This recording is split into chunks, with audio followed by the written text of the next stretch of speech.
Hey Ding Dongs, I'm Jamie. I'm Richard. And this is Explain It to Jamie, the political comedy podcast in which I, Jamie, a politically innocent but curious young man, have the complicated political happenings of the world explained to me by my politically savvy friend, Richard Lamb. That's me, politically savvy friend Richard Lamb, as they call me in the dark taverns of online where I hang out. Yeah. How's everybody doing today? Good. Great. Oh, I'm glad it's so great to hear that. Me too. Yeah. This is going to be like a self-help tape. It's going to be like, wherever you are, say out loud how you're doing today. Yeah. Good. Good. Now look at all the people who heard you say that and say, yes, I'm talking to you. And now say, God wants me to wear you all as a raincoat. Gotcha. We didn't say Simon Says. Don't do any of that. If you did any of that things, you are eliminated from the game. Yeah. If you said it, if you've been waiting patiently this whole time, good. This is the section of the podcast for you. How's it going, Rick? It's going good, man. It's going good. Living life, doing research for a podcast, never going outside. Yeah, I know. Hoarding like. Bitcoins. Man, do you have Bitcoins? No, I don't have any Bitcoins. Oh, if you had Bitcoins, I'd ask you to sell me some. Are they valuable right now?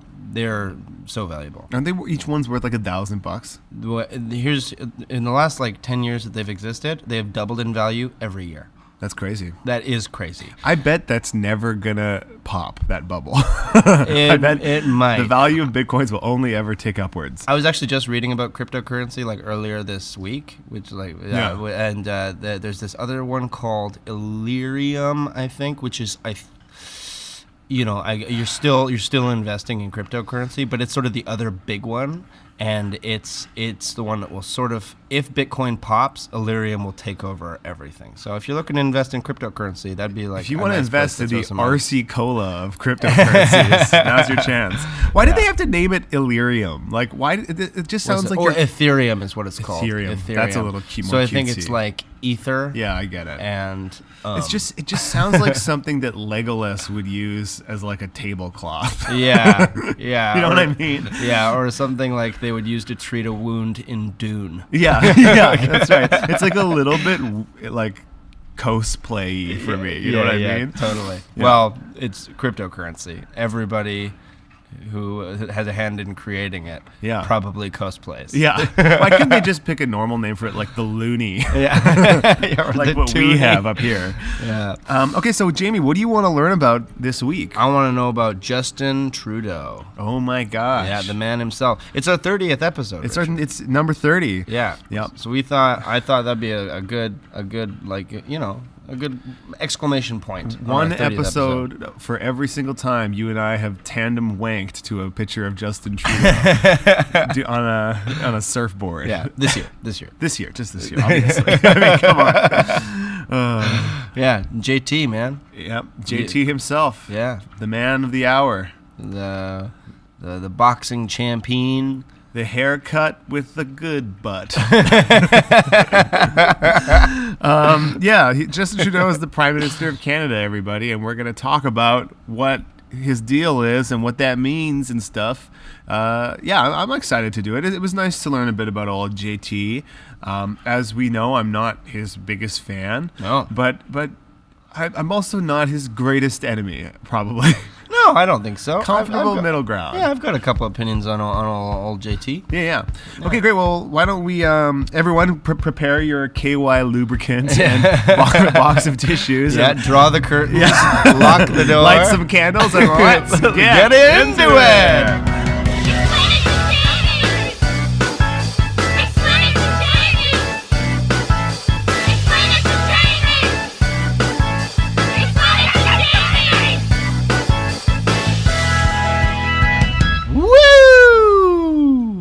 Okay, so Jamie, what do you know about Justin Trudeau?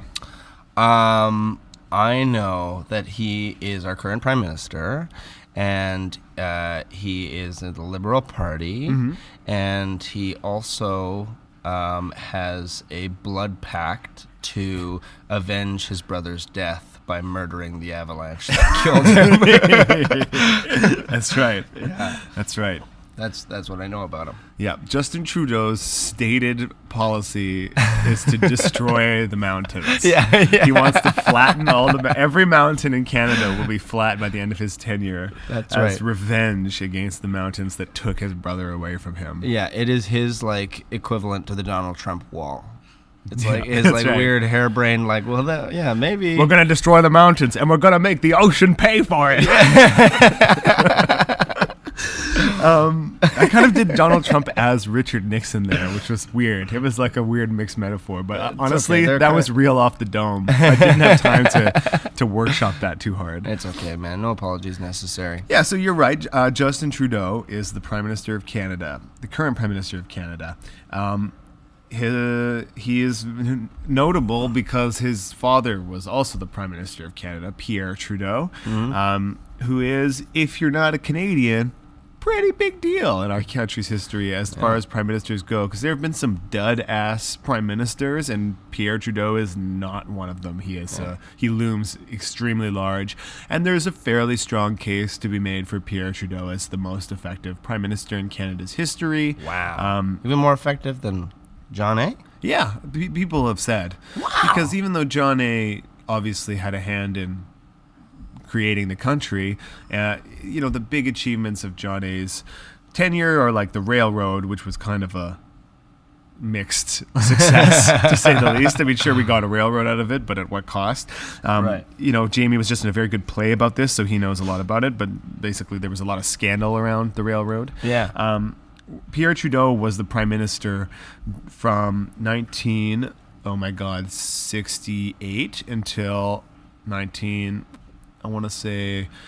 79, and then again in the 80s, maybe 78, and then again. He skipped a term or two at the end of the 70s and the early 80s. And among the achievements of his time in office are the legalization of abortion, the decriminalization of homosexuality. Those happened while he was the justice minister, and then enshrining multiculturalism as a Canadian value and then repatriating the Canadian Constitution in the 80s and creating the Canadian Charter of Rights and Freedoms, which is like our Bill of Rights. These are all. It's getting hot in I know here. these are pretty spicy achievements. I mean, he was also like he's associated with all those like left-wing progressive social gains, but he was also like a super intensely sexy figure. Like when he was elected, he was kind of like our JFK in a way. Like he really broke the mold of what he was like a young, hot politician. I mean, young comparatively speaking, compared to what politicians But he were at the wasn't time. like classically good looking. He was very very sharp looking and charming. piercing and witty and intellectual. He was like a smart, debonair guy who talked about Marshall McLuhan and stuff like this in the 60s, right? Which is, when that was like new ideas. He really was like the breath of the new ideas, the new momentum of the 60s in Canada. And this may be like jumping straight into the water, but he was like, he had huge success with social progressivism as well as like bureaucratic progressivism. Yeah, he was like differentiates him a little bit from his son. Yeah, he's a huge federalist. Now, in Canada, what that means again is you want a strong central government as opposed to the provinces, right? So even though Pierre Trudeau is French-speaking and from Quebec, he really believed in Canada as a single nation, and we associate both the high points and the low points of his time in office with that idea quite strongly. A notable low point in his time in office was when he basically declared martial law. He activated the War Measures Act during the FLQ crisis in 1970, I believe, 71. Oh, I'm doing an eyebrow right now.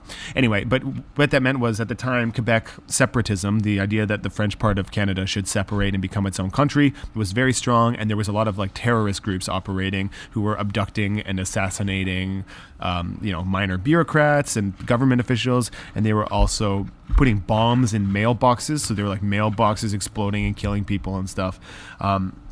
And Pierre Trudeau declared martial law. He gave the police the ability to arrest anyone without suspicion of a crime, without charging them. And when this is like one of the most famous moments in Canadian history, when asked how far he would go to stop the FLQ, he famously said, "Just watch me." Right. Right. It was so that's obviously he believes in a strong central Canada, so he didn't want Quebec to separate. Right. And then the other thing is, as you would know, being an Alberta boy, the National Energy Program, which was kind of like a redistribution measure that was taking Alberta oil profits and redistributing them. This is so crayon-y a way to describe this, but basically took money from the Alberta oil industry and redistributed it across Canada. This is a super unpopular thing in Alberta, and people in Alberta still hate Pierre Trudeau and the Liberal Party and Justin Trudeau because of this policy from the 70s. Oh yeah. Like it's passed on through generations. Like people who were not alive when this happened are mad about it. No, you inherit it. You inherit it in 100%. Alberta. Yeah. Famously too, at this time, just to give a bit of context about Pierre Trudeau, he was going on a railway tour of Canada or something, and there were all these protesters against the National Energy Program in the West somewhere, and as he pulled out of the train, he just flipped them all off out the window as he drove past them, which is I have a begrudging respect for this, Right. He was I think he made a show of being a very honest person. I think he was kind of a duplicitous person in a lot of ways. He was a shrewd tactician, shrewd politician, shrewd manipulator of public opinion. Right. But certainly, he leaned out a window as the Prime Minister of Canada and flipped off a bunch of protesters. It's hard to imagine that happening anymore. Well, I was gonna say, especially in the political landscape we live in now, with the guy down in the States who says things like "just watch me" and stops short at flipping off protesters all the time. But you can't imagine. I could never actually picture Donald Trump having the real balls to flip off a bunch of protesters. Like Pierre Trudeau on the night he got elected, I believe.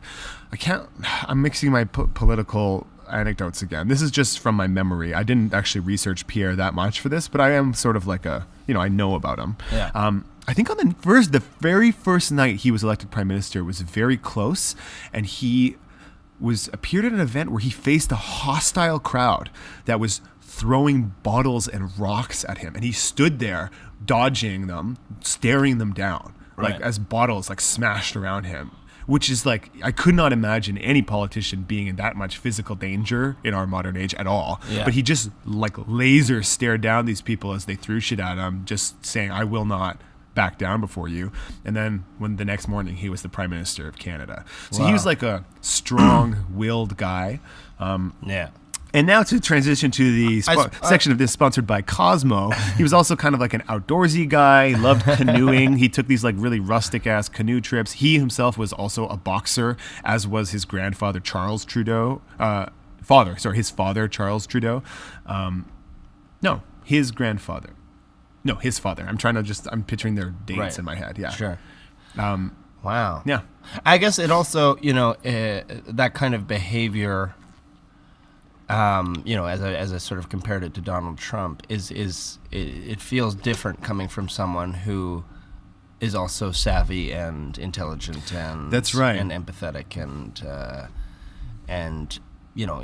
tactical and strategic. You forgive that kind of brash, rakish charm when it's on someone who is effective and absolutely. Well, and Donald Trump is clearly just at best a walking id, completely enslaved to his own animalistic desires at any one moment, and at worst an old man with serious accelerating dementia. I think that's a legitimate possibility that Donald Trump is very rapidly losing his actual brain function. Right.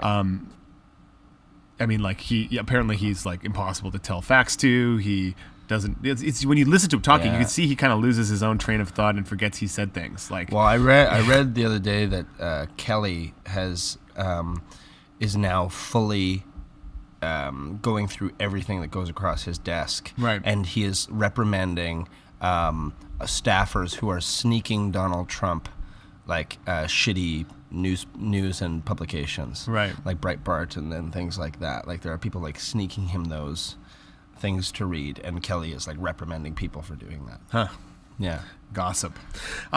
Gossip. But certainly Pierre Trudeau, in contrast to Donald Trump, I can't believe I'm even saying this, he was a man, for better or for worse, with a very grand vision for Canadian society that over the course of like several decades he architected. You know, he created he shepherded in an enormous series of changes in our society that we are very important to our society today, that we still feel and that are still very much like the bedrock of our identity now. The Charter of Rights and Freedoms, it's a big deal. You know, repatriating the Constitution from Britain so we didn't have to formally ask Britain to actually change our laws after we made laws. Right. That happened under Pierre Trudeau.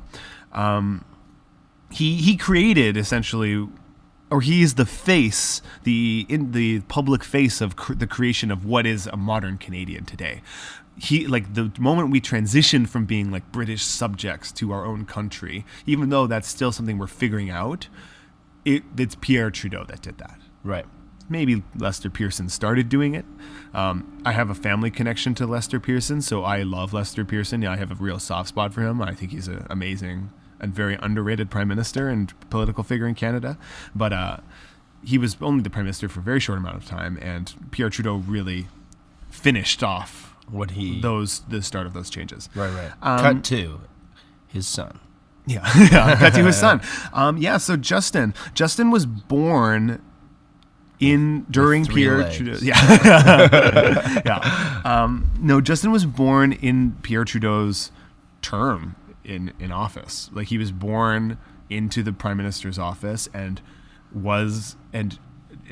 Pierre Trudeau didn't stop being the prime minister until Justin was 13. So from his birth, which was a huge event in Canada at the time, when Justin was born, it was the first time a child had been born to a sitting prime minister in like 100 years. Wow. I don't think it's happened since, actually. I'll have to check that, but I don't believe. Oh, maybe Brian Mulroney. I don't know. Right. But so he was like this. Trudeau was already a really popular media figure. Obviously, they called it Trudeau mania back in the day. Screaming women would follow him around and stuff. Right. And then he was even, his kind of celebrity gossip page status was cemented even further because when he was 51 years old and the prime minister, he secretly married a 22-year-old woman named Margaret Trudeau, originally Sinclair. And so he married this like much younger woman, and she was like this wild kind of like hippie woman. Right. Like, she was like very young and very artsy and super different from what you would expect like a politician's wife, heavy air quotes, to be even then and especially now. Right.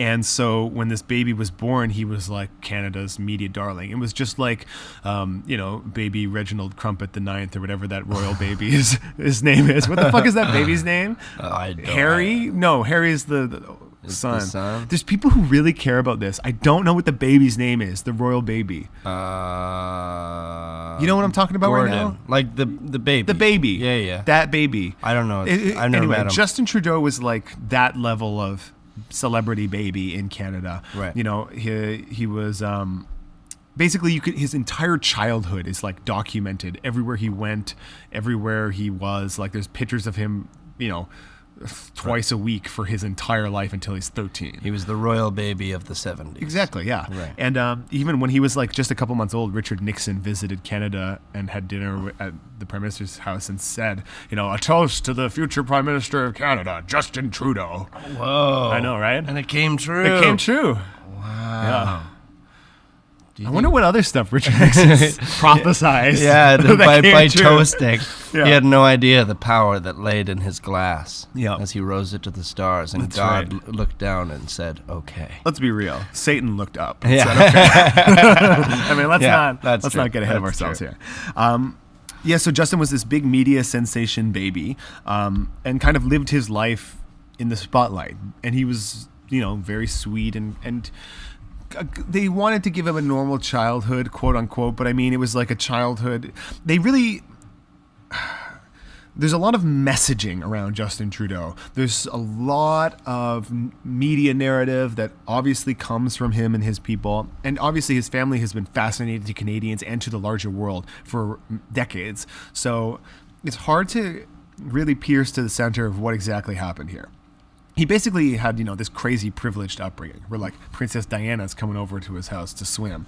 And they always really heavily emphasize how normal he was. He's like, oh, I just wanted to do normal stuff. Like the moments I remember are like the family canoe trips, but it's like, okay, he also was like in the spotlight and working the media from a very young age and was very good at it. I've seen that video of him in high school where I think they're talking about, I want to say Quebec separatism, but I don't know that that's what it is. It has something to do with Quebec sovereignty. Have you seen this video? When he's in high school, he was part of some union, an unpopular union in his school. Right. Like it was politically based, and he's giving an interview about, I think it's Quebec sovereignty. Yeah, okay. I'm not entirely sure. But yeah, I was like, here's this. There were kids in my high school who had crazy, like not crazy, that's the wrong way to say it, but political ideas, and like they weren't being televised. Right. You know what I mean? Like, I had some kid in your high school is in a club that has weird ideas. Like, call the fucking news. Yeah, exactly. No, the media was fascinated with the Trudeaus. A huge part of this is because of the breakdown of Pierre Trudeau and Margaret Trudeau's marriage, which happens towards the end of the 70s, and they formally split in 1984, but they separated from like 1979. And apparently she just did not take to being like the good prime minister's wife very often. She smoked a lot of weed and drank a lot, including like in front of her like CSIS security guard. She'd just be like, token the ganj. What are you gonna do? Yeah, and then she was famous for like crazy antics, like she sang a song to the president of Venezuela instead of toasting her, or the first lady of Venezuela instead of doing a toast. She like wrote a song and sang it. Whoa. Yeah, stuff like that. She was also, there's this infamous thing that happened where right after they were separating, but while it was still sort of secret that they were separating, on their wedding anniversary, it was like their 8th wedding anniversary, Margaret partied with the Rolling Stones all night. Right. Yeah. That's in one of the Video Cab shows, actually. Yeah. Video Cab is the company I just worked for, and they have this series of plays that Canadian history. Tell Canadian history from first landing to Pierre Elliott Trudeau. And the Pierre Trudeau plays King, are really good. And the Rolling Stones are in one of them. Yeah, so she partied with the Rolling Stones on her 8th wedding anniversary, which was like obviously very scandalous, and claimed sort of different things at different times about if she banged one of them and which one it was. Sure. Here's the thing. Like, we're married 8 years. We're like, what do you want to do tonight? Well, we have an opportunity to hang out with the Rolling Stones. I feel like I'd give the okay. Yeah. I don't think Pierre was in on it exactly. Yeah. And after that, she ran away to New York to study with a photographer. And anyway, basically, like, her marriage just kind of unraveled as she was not able to suppress her own desires for her path in life and tie them to kind of being Pierre Trudeau's wife full-time as her identity. Right. I mean, she also has what we now call bipolar disorder, but what they then called manic depression. So she'd have like periods of crazy highs and periods of extreme lows as well, and could vacillate rapidly between them, and has, became kind of an advocate for mental health and mental health advocacy in her later years. But, as she has said, other people, when they had a high who had manic depression, they would go off and like dance all night in a crazy club and spend all their money on alcohol, and I would go party with the Rolling Stones. Or like they would spend the grocery money and I would spend $100,000 on purses, shit like that, shit like that. Mm-hmm. So that's kind of part of the environment that Justin grows up in, and it does, I think, have some sort of an effect on him. He's often said to be, he has the emotional side of his mother and like the smarts of his father, but he doesn't have the like sharpness. And I mean, not in an intelligent sense, in like a cutting sense. Like he doesn't have that aspect of his father. It is said sometimes. Mm-hmm. It's interesting to wonder though how much of this is just like, Tiger Beat teen magazine talk, and how much of it is real. Well, I remember when it was sort of the years rolling up to when he was when he ran. I noticed, and I feel like I noticed because I was being shown that he was like speaking up a bit more in Parliament, being a bit, sitting in the back and tossing an insult from the back and like being a bit more of a rake. And I felt in that moment, I thought, oh, this guy's going to run in the next couple of years because he's posturing. You know, you could showing tell it was off. coming from a long way away. Yeah. I met Justin Trudeau just after he became the Liberal Party leader. So this would have been in 2012, I think. In the fall of 2012, he came to Edmonton when we were there and gave a speech to Liberal Party people when I was still a Liberal. This was back in my days. I was a Liberal. Sure. I had a card, and so I met him there, shook his hand, saw him speak. He was very charismatic. He remains very charismatic to this day. He's a great speaker. And he has a lifetime, or at least his childhood, lived in the spotlight. Because in the middle, from his teenage years until his mid-20s, he actually really was kind of like out of the spotlight and lived his life more or less fairly normally. Yeah. He was a drama teacher, wasn't Yeah, I'm actually, this is funny. He was a teacher at the school next to the school I went to. So like literally, the two schools are literally next to each other. Oh, wow. And so he taught at the school right next to the one that I went to. Wow. Imagine what kind of actor you would be if you had gone to... I've seen his acting. He sucks. Yeah. Because he was in this in He was in that World 2007. War Yeah, I he was in this thing. World War I Yeah. CBC made-for-TV movie, and he yeah. was really not a good actor. Like, here, we got to pull up a clip just so that you got to just hear this. This is just like a moment of ADR or something that he did. It's like... Yeah, yank it out. He ironically, he's playing this character that he... Oh, yeah, this is funny. It's like based on his great-great-grandfather. No, it's... Here. Should I go back to the regiment? I cannot make up my mind. It is such a temptation to remain here and feel important. The Corps commander said he would not be surprised if I was Prime Minister someday. Said he hoped he would live to see it. Extravagant. Ugh. Yeah, no, that's no good. That's no good. It's like so bland. It's just recitation, guys. Yeah. Extravagant. Extravagant. Like, I assume in the script that Da-da-da. line is, said I could be Prime Minister someday, period. Extravagant, exclamation point. Why else would you say the word extravagant if you're not exclaiming it? Yeah. Just Could you casually say extravagant? I don't know. just take your time, think through the Just thoughts. have a thought on that, man. And just, it doesn't have to sound perfect. That's the problem with that. I mean, Sounds this is now perfect. becoming an acting critique of Justin Trudeau. I mean, but it sounds like, it sounds like a speech. It sounds like, I Yeah. know he's going to talk for 15 seconds, but like from the moment he opens his mouth. Yeah, he doesn't have You a know what I take mean? on it, right? He's not exploring anything. He's not in this guy's head. We're just talking about Justin Trudeau as an actor now. But, Yeah. to some So- extent, when you're talking about him as a prime minister, you are talking about him as an actor too, right? Like, Yeah. it's a performance being a politician. And, it's like he doesn't have a take on it. He's not in the guy's head.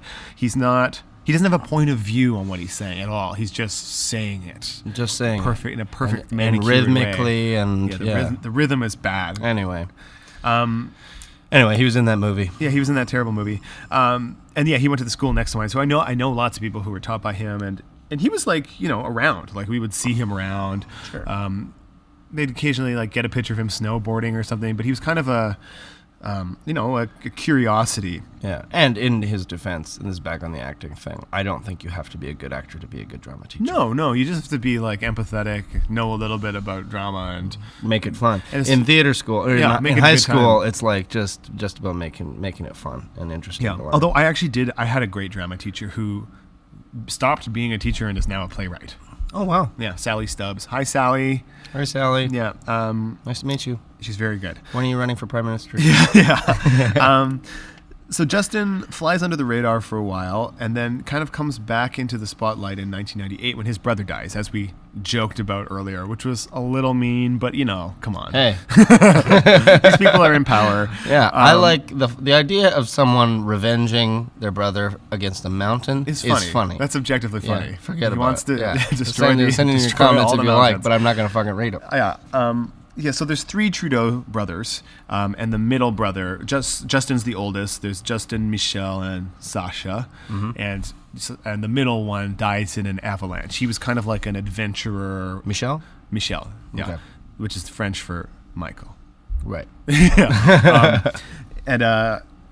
So he's kind of like a outdoorsy, like mountain resort ski guy, Right. And dies in a back country avalanche. Right. What is Justin French for?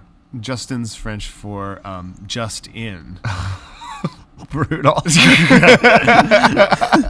Oh well. Hey, you sidearmed that one at I me. really did. I He's talking about something now. Let's set him up for a joke that he forgot about. So, Michelle is dead. So Michelle dies, and that kind of like puts their whole family back into the media's eye for a little bit. Yeah. In his very blandly written memoir, actually, Justin Trudeau's memoir sounds exactly like that clip we just watched.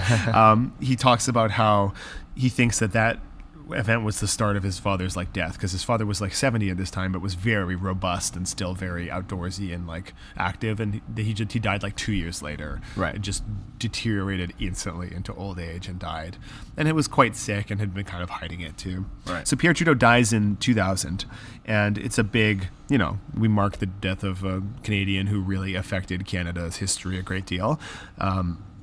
And Justin Trudeau gives a eulogy at his funeral, and for the first time, this really puts Justin back on people's radar as a potential public figure. He speaks very well. He's very charismatic. Again, an entire childhood lived on camera. He's able to create this very authentic intimacy with the camera, with the public.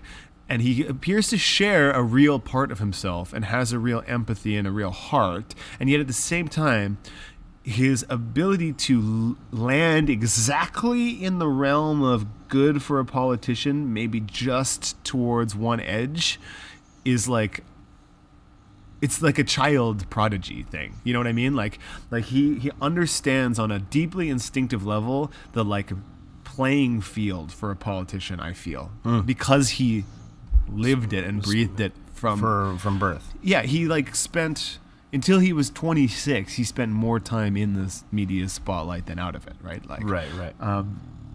Anyway, he for a while he stops being a teacher. He becomes like an avalanche safety advocate. He heads Katimavik, which is like a Canadian youth program that Pierre Trudeau started. He meets his wife in 2004. They get married in 2005. I think like they had their first child like out of wedlock too, right. I believe. And Stephanie is her name? Sophie Gregoire Trudeau. And she's is her a name. yoga teacher. Yeah, she's many things. She's honestly like, she drives me a little nuts. I think that she like, I don't know her at all, obviously, but she's like not as good at what Justin Trudeau does as Justin Trudeau is, and so I think that she's a little more like I get like kind of a jankier feeling off her. Right.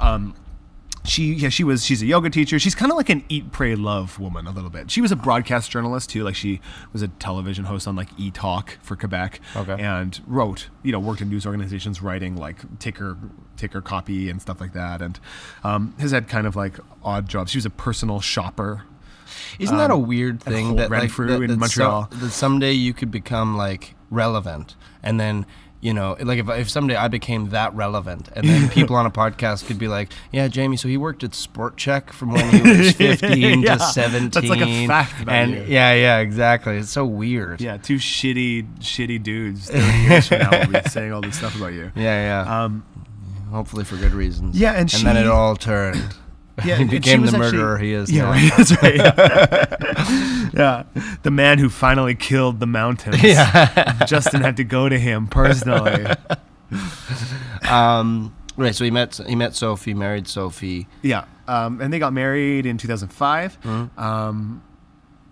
And then in 2008, Justin Trudeau is elected for the first time. He wins the nomination for this riding in Montreal called Papineau, and he wins it. I remember this. It was kind of like a deal. It was like, oh, Justin Trudeau's getting into politics. Oh, he got elected. Surprise, surprise. Right. He was like a real backbencher for a long time. He didn't do anything. I remember the news story from when they gave him his first question to ask in question period. It was like, it was clear he was being groomed for something. But his moment kind of came in 2011, which you'll remember as like a devastating defeat for the Liberals. They were the third party. They were relegated to third party status. This was the Jack Layton, Stephen Harper election, where Jack Layton, who was the head of the NDP, gained all this momentum in Quebec because Quebec was mad at its government. And so protests voted in the NDP. the NDP became the official opposition for the first time in their history. The Liberals had like 20 seats. They were obliterated. Yeah. And it was a real time of soul searching for the Liberals. And in the leadership election after that, Justin Trudeau became the leader. I never liked him. Mm-hmm. I was always very suspicious of him, and I did not vote for him. I voted in that leadership election. I did not vote for him. I voted for the candidate who wanted electoral reform. Surprise, surprise.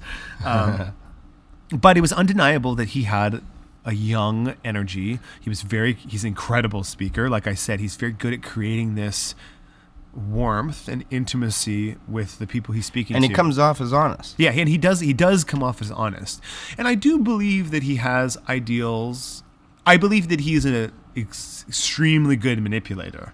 But I also do buy that he has these sort of positive, faintly neoliberal ideals that he espouses. Well, I was just talking to our mutual friend Susanna Fournier yesterday about this, and I get the same vibe of that. Like, I recognize that it is probably really hard to be a politician and like be totally true to your ideals and ideas, and to jump into the cesspool that is politics. I'm sure there are lots of compromises you have to make. Yeah. So I'm aware that most of these politicians that I dislike, I would probably actually like better if they didn't have to work in this horrible environment. I look at Justin Trudeau and I feel like I believe that he wants like positive social change and those things. Yes. It's just in the sort of lawmaking to back it up, I'm like, but what about over there though? This is 100% correct, Jamie. Yeah, and I voted for him in the last election because I didn't think Thomas Mulcair was going to beat Stephen Harper, and I didn't, No. and Justin Trudeau was in electoral reform, which was sort of my issue in the last election. Yep. And then I felt completely sabotaged when he didn't go for it. Yes. And I also am now like, where did everybody go? Why are we not still mad at him about that? Yeah. Well, some of us certainly are, especially me. And I actually, I did not vote for Justin Trudeau. It was the first election of my life that I did not vote Liberal. Wow. And I voted for the NDP instead. And honestly, the Justin Trudeau thing, I do not think he's a bad person. Mm. I think that he believes the things that he believes in earnestly, which are, he dreams of a world without racism. He dreams of a world in which Canadians, in a multicultural world, which I can agree with. He believes in our plurality and our diversity as being a strength. On some level, I think he does feel a responsibility to be a world leader for refugees, for climate change, for gender equality, for trans rights and things like that. Identity politics. I think he believes in those things. But his problem is that he is a neoliberal. And we have an episode about neoliberalism that you should go listen to if you're confused by what I mean about that. Because now that we've defined it, I feel like I can very confidently use that word to describe him. Yeah. Like, the problem with Justin Trudeau is I just don't agree with his game plan. Right. I think his game plan will not work to earn him the world that he's wants, because at the intersection of those identity politics and capitalism, the capitalism will always win if you're not deliberately working against the capitalism. Right. And the thing is, like, yes, Justin Trudeau appointed a gender parity cabinet. That was a big deal at the time. Yeah. But then he also went to a Texas oil company conference and said, well, if you have 172 billion barrels of oil in the ground, no country would not develop them, and got a standing ovation from oil companies. He wants to be a leader on climate change, but he's approving pipelines. Right? And sure, maybe there's an argument to be made that we need to extract the oil in the short term to keep our economy afloat so that we can transition to a solar economy or whatever, but he's not doing that. He's not saying that. Well, I was going to say, it's like watching a movie that is like pop and versus one that has like artistic integrity. Right. And like Blade Runner. So for Blade Runner lasted a week in the theaters. Right. And we are still talking about and watching Blade Runner. It's getting a remake. It's getting a remake because it's a fucking good movie. Yeah. It's way ahead of its time. It is intelligent and smart and interesting and so fucking relevant. Yeah. It has artistic integrity. Whereas, you know, a movie that was in the theaters for 2 months back in the 80s and made millions of dollars and millions of dollars of profit, we don't talk about it anymore. Like that, whatever that ski movie was, where they're all partying on the side of the ski hill. You know, I was going to say Hot Tub Time Machine. Yeah, Hot Tub Time Machine, whatever you like. You know, but it's like that. It's the short term. It's do I want to be, Leonard Cohen, or do I want to be Diplo or whatever. So true. You know what I mean? It's about, like, a huge part of why people are mad at Justin Trudeau a lot of the time is because he's incredible at optics and symbolism. So he's incredible at, like, you know, when the first Syrian refugees arrived in Canada, he met them at the airport and gave them winter coats. That's an amazing symbol. Sure. And it resonated with so many Canadians who were really eager for change after the Stephen Harper era, which, for those of you who don't know what that is, you're very lucky people and you should never learn about it. It was really shitty and terrible. He was this, like, bland, like, technocratic conservative guy we had as our prime minister for like 10 years who just did horrible things but was also very boring while he did them. It was like a really unfortunate time in all of our lives. And so he was the one that Justin Trudeau beat him and didn't expect even to win the election when Justin Trudeau won that election. They expected to be the opposition party, which is why they promised to do things that they weren't going to do, like electoral reform. Right. But at the time, Stephen Harper was embroiled in this Senate expense scandal, which we talked about on our Senate episode, which you should all listen to also.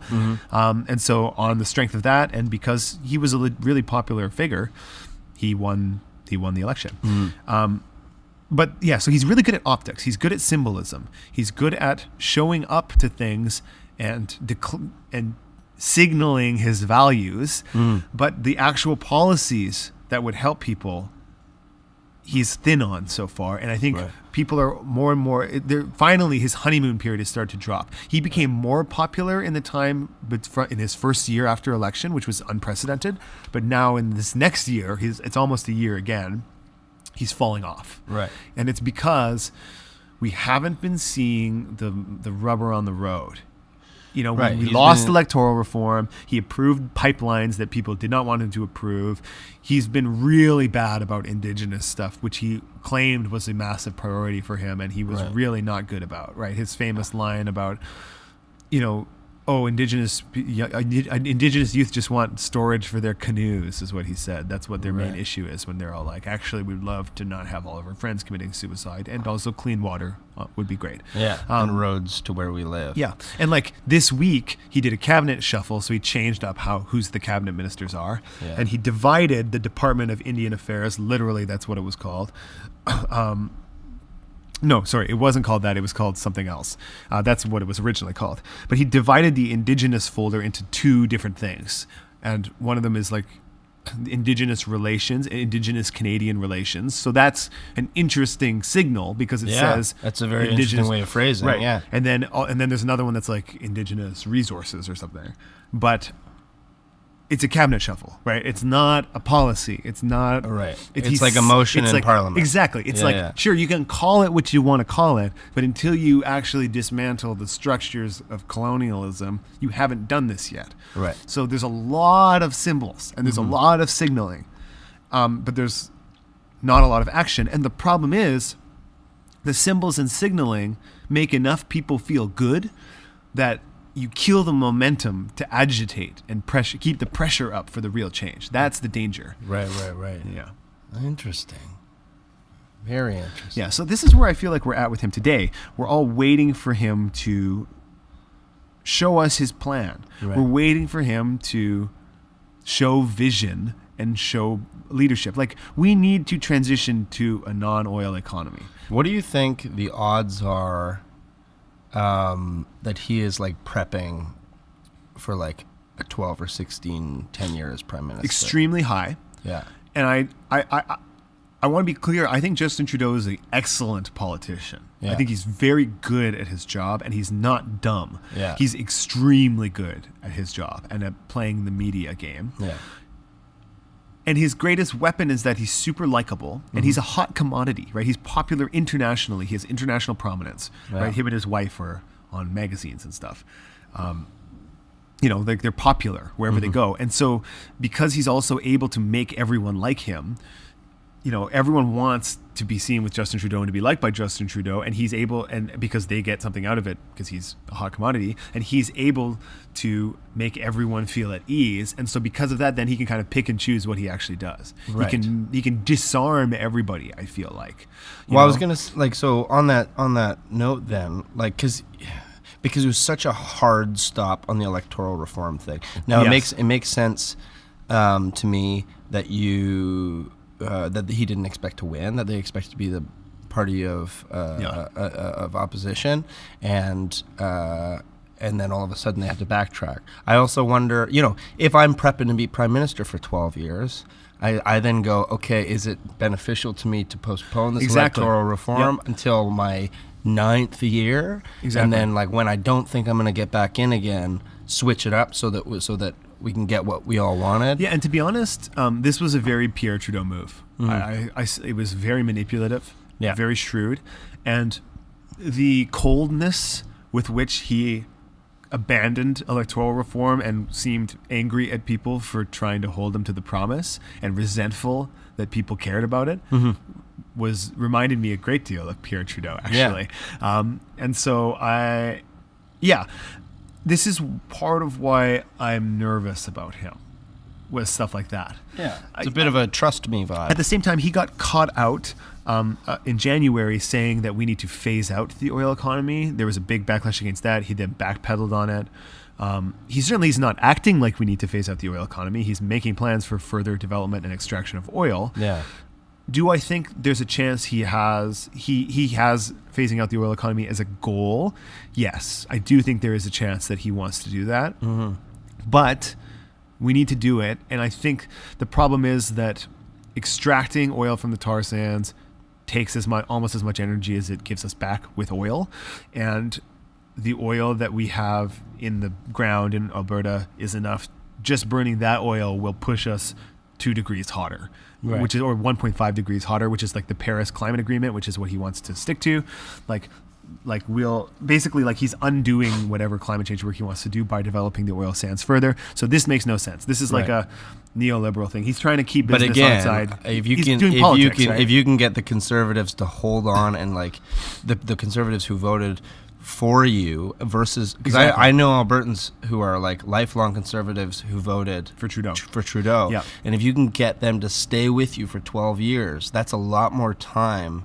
Like, if he he may not make it out of this, out of this term if he turned around right away. Absolutely. And did electoral reform and did all the stuff that we would love him to do. It's super true. Yeah. He's good at his job, like I said, and we should be thinking 5 steps ahead because he at least is. You know what I mean? We should be treating him like he's thinking 5 steps ahead, and we shouldn't get caught up in the every single photo op and every single fucking thing. Like, that's a mistake. Yeah. We need to really look at the big picture here. And he's got like people in his office that are really like glorified marketers, who are like, that's like a huge part of what they do. Yeah. Yeah. At the same time, he's created an interesting effect on the Canadian political landscape because he's captured people on the right and on the left. You'll notice the effect it had on the Conservative Party was to make them insane. But the effect that he's had on the NDP is to allow them to be the party of the left, which is really cool. Right now, the NDP is having its leadership race, and there's 4 major candidates, and all 4 of them are much more to the left than Mulcair ever was, and are adding, finally we're getting Jeremy Corbyn, Bernie Sanders, Right. not even, we're way to the left of Bernie Sanders. Right. Jeremy Corbyn ideas here in Canada. We're getting people saying free tuition. We have the money for it. Let's do it. Free tuition for universities. We're getting people saying all kinds of leftist ideas about redistribution, about climate change, about justice. Like, these are good ideas. And all 4 candidates are exciting in the NDP leadership election. And it's because Justin Trudeau owns the center and the center left, they're allowed to finally compete for a different kind of discourse. And I actually think that stuff, the NDP being the opposition in that way, is going to help us more than anything. Because if the NDP can get to the average oil worker in Alberta and tell them, like, you're part of the working class.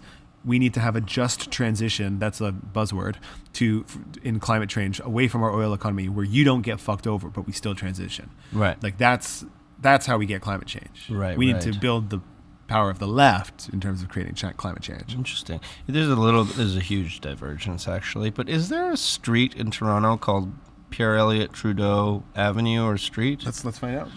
Because I wonder, because there's Jack Layton Boulevard and also Jack Layton Ferry Terminal. Yeah, right. And, like, I mean, isn't that You know interesting? why, though? That could be because Olivia Chow is a Toronto city councillor. yeah, She's yeah. Jack Layton's widow. And Layton's from Toronto, right? Yeah, he was a Toronto guy. Yeah. Maybe that's why. There's a Pierre Trudeau school. Okay, that's good enough. Yeah. There's tons of shit named after Pierre Trudeau. Isn't the Montreal airport named after Pierre Trudeau? I don't know. The Toronto airport's named after Lester B. Pearson. There you go. My boy. Your boy. Yeah, I mean, that's where we're at today. I respect Justin Trudeau a great deal as a political opponent. I mean, he's not my personal political opponent because I'm not a politician, but he is like the kind of person where I'm agitating against him. I'm farther to the left than him. Yeah. I want him to move left on stuff. And so my job as a citizen is to work with the people who are moving him left on stuff to create pressure from the left to get as much of what we want as possible. Well, I feel very ahead of the curve on Justin Trudeau because I had a super popular tweet that I tweeted out the night of the election results when he was making his speech. Yeah.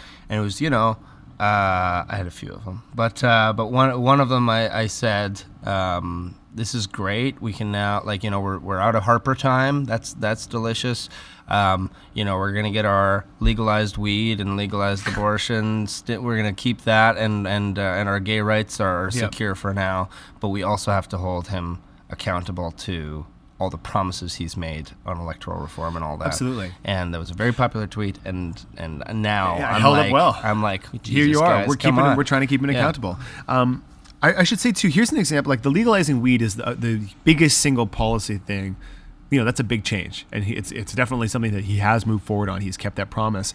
But as an example, as we talked about on our episode about legalizing weed. I mean, we've been talking about these things. They're hot issues. Along with making it legal, he's creating among the strictest drunk driving laws, impaired driving laws in the world. Yeah. And that kind of shit disproportionately affects people of color, right? Like, black people getting stopped in traffic. That's a real thing. It happens in Canada too, as well as in America. And Right. the people who get so it's harder criminal penalties along with legalizing marijuana is weird, and that can be a tool that police use against communities of color and marginalized people, as well as it's a social reform. You know what I mean? So it's kind of like 2 steps forward, 1 step back with him. Right. And we have to be really aware of that, because I think there is a genuineness to him and a warmth, and he's got a firm handshake. I know because I've shaken his hand. Yeah. But I worry that he's such a good performer at being that role that he can channel that earnestness and warmth into anything. That he can turn that on for any purpose. Yeah. And we don't know a great deal about. He's been very vague about his actual Intense. It's really interesting that he's the Prime Minister of Canada right now. It is. Because with everything that's going on with Trump, with Britain, with all that shit, and Trudeau's sort of calm charisma, and leftist value, left-leaning values comparatively, it makes Canada. I feel like I'm living in Canada. I'm okay, I can rest a bit easy. Yeah. Knowing that Trump's not running my country, and my country's also not seceding from the union. Yeah. 100%. But that's a fallacy. Because of that comfort, I have to be a little bit more critical of what I value in my politician. Yeah. Because I'm aware that I'm getting comfort from international affairs. That's right. I mean, we're not in as big a clown fiesta as some of those countries, but we're still the guardians of our own society. Yeah. And I have to say this. I'll say this every episode if I need to. We're facing 2 enormous threats to human civilization right now. And one of them is climate change, and the other one is the inherent inequality created by late capitalism, right? We have to figure out a way to get off oil and reverse climate change, or we will all die, right? That's one. We need vision about that. And we just don't, we're so far from, like, we need someone to be like, every single house in fucking North America has solar panels now. Right. Like, let's start that. Let's have Let's just get that in.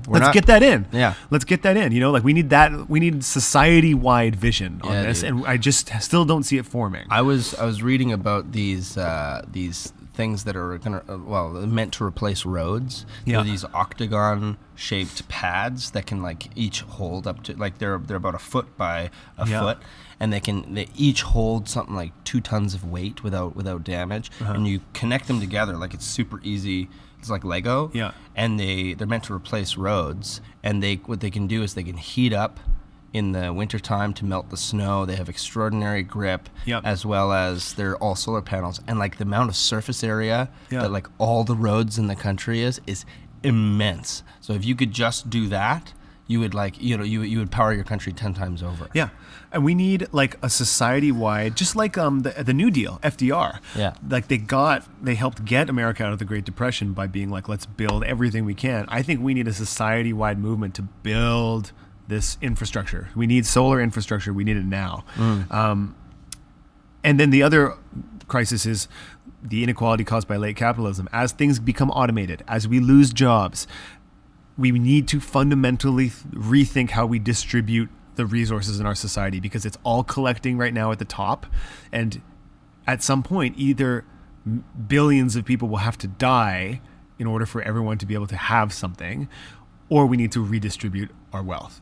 And sometimes I honestly do wonder if late capitalism, if the billionaires realize this and are trying to stack the deck so hard that they will just be the ones who survive and everyone else will die.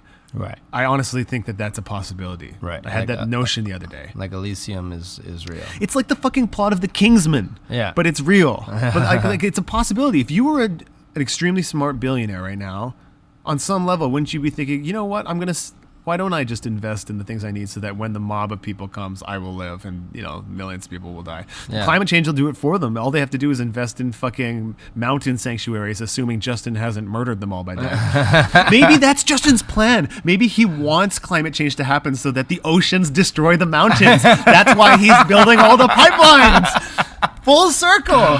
Wow. Yeah. That's why he wasn't in politics and suddenly was. Yeah, that's right. He was like, he's actually a fucking super villain. Yeah. He's trying to accelerate climate change so that the oceans destroy the mountains and no one ever dies in an avalanche again because it's too hot. Wow. Well, there was some big aspersions cast today, and if Mr. Trudeau, if you're listening, we'd love to have you on the podcast. Yeah, Justin, come to my closet sometime, meet my bulldog. We'll get some ramen. We'll have a coffee. Yeah. Come hang out, Justin. It'll be a dream. We'll have a good time. So That's Justin Trudeau. that's Justin Trudeau. We guys. don't the man of mystery, the charismatic man with the smile, Yeah. and the hat, The hair. and the hair. Margaret Trudeau's hair. Looks good without a shirt on. Does he ever? Boy, oh boy. Oh my God, he has this fucking tattoo. Sorry, Yeah, this is yeah, another good yeah. one. He has this. The Aboriginal tattoo. Yeah, and it's by a Haida artist who's Right. the Haida people are from what we call the Queen Charlotte Islands, or what they call Haida Gwaii, which is up the coast of BC. And this is like this is the classic Justin Trudeau. Like, he got this fucking tattoo right before his boxing match. Right. I guess so that it would look cool.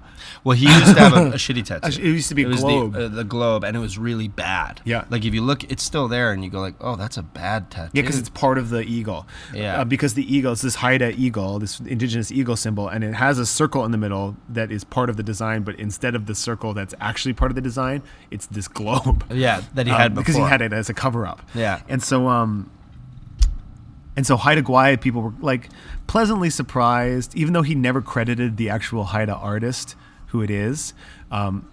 They were pleasantly surprised that he had a Haida thing, and they were kind of cautiously optimistic because indigenous things were a big part of his platform. But then he approved a liquid natural gas tanker stop, right? Like where their salmon run is, and they're super pissed at him. And then there's also this kind of element that's really unfortunate of it, where Justin Trudeau has this Haida symbol as a tattoo, and the guy who designed it, I think it is the guy who designed it, is the first Haida tattoo artist in like 100 years, because Haida tattooing was outlawed along with like potlatches by John A. Macdonald as a part of the efforts to destroy indigenous culture. And so like the Haida completely lost the art of tattooing and have only started to reclaim it lately. And Justin has a fucking Haida tattoo that he didn't credit the designer for, and then he approved a thing to disrupt their salmon. So they're not happy. This is what I mean. This is Justin Trudeau in a complete nutshell. But it's a picture of the earth and, you know, and in Canada's indigenous people. And what is it? The hawk? The fount? It's an eagle. An eagle. Yeah. And my bicep's going to fucking pop when I punch Patrick Brazeau in the face. Yeah. Wow. Isn't that something, hey? Old JT. Yeah, well, I'm interested to hear, because obviously, you know, as I mentioned, you know, having such a sort of calm pond politically is like an asset, you know, or at least a comfortable pillow to rest your head on internationally. And so as a result, I feel, although I'm skeptical of Justin Trudeau and like highly suspicious, and, you know, I don't really like him, I think he has a lot of American fans and a lot of international fans because he represents that. And so I'm interested, if you're listening, and if you're listening, fuck me, of course you're listening, otherwise there would be nothing to me to talk hit us to. up with your Justin Trudeau comments fan and fiction. thoughts. And Tell us what you guys think about him. I'd love to hear what people who aren't from Canada think of Justin Trudeau. Yeah, and also people from Canada talk about. We always want to hear from you. I feel like we're wrapping up. That's why we are wrapping up into that. My bulldog's eager for affection. She's rubbing against my legs. If you have been listening and thought to yourself, what is that soft purring? Rumble. Yeah, that is Richard's bulldog breathing out of her cutely squished face. Yep. She has all kinds of medical problems because of genetics. Anyway, that's the episode. I know enough. That's the episode for this week. If you have any comments, thoughts, or questions, you can get at us on Gmail. We're on Facebook. We're on Twitter. If you'd have any Justin Trudeau stuff, hit us up. SoundCloud, email. Yeah. Twitter. As always, please share this episode if you enjoyed it. Rate it on iTunes. All this stuff helps us out. Recommend it to your friends. We love to get the conversation a bit bigger. Anything else to add there, Rico? Only that I long for the day when I can look out at the Vancouver skyline and see nothing but a flat line stretching for hundreds of miles in every direction, when the dread mountains have at last been scrubbed from the earth, like the filthy gods of death that they are. Yeah, finally Alberta and BC will be one again. Yeah, that's right. And man will be the tallest object on the earth. Yeah, severed by God millennia ago. Yeah. Great. Well, thanks very much, everybody. Thanks for everybody. Have a good week and fuck the mountains. Yeah, fuck the mountains. Woo!